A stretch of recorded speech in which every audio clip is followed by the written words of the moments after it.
Pinakaban ni Tanggol itong si Bubbles ng ilang segundo. Dahil ang buong akala ni Bubbles ay tumakas na itong si Tanggol, gawa ng iniwan naman siya ni Tanggol na mag-isa na makipaglaban sa mga parak dahil hindi pumayag itong si Bubbles na tumakas silang dalawa ni Tanggol dahil hindi nila kakayanin harapin ang mga parak.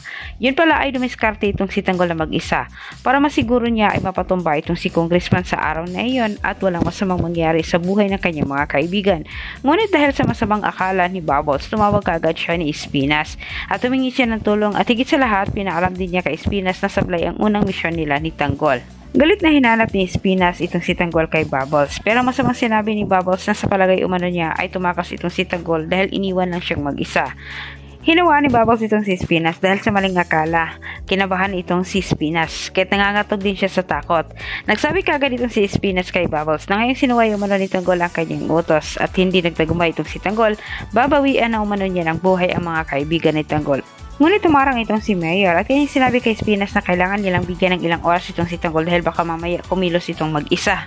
Dagdag ni Mayor, kapag lumagpas umano si Tanggol sa oras ng kanilang palugit, tsaka umano nila itumba ang mga kaibigan nito. Samantala maya-maya, nagulat naman itong si Bubbles sa kabilang banda habang siya ay nagtatago. Nakita niya itong si Tanggol sa hindi kalayuan na hinarangan nito ang sasakyan ni Congressman at pinataob ni Tanggol ang mga kasamahan nitong mga bantay at itong si Congressman.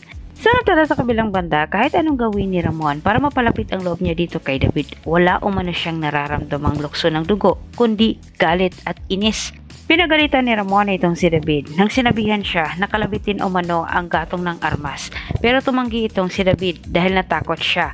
Kaya tinanong siya ni Ramon kung siya ba talaga ay tunay na anak nito pero dahil panindigan ni David ang kanyang pagpapanggap, napilitan itong si David na sundin ang utos ni Ramon sa kanya. At dito pa nagtatapos ang ating advance episode.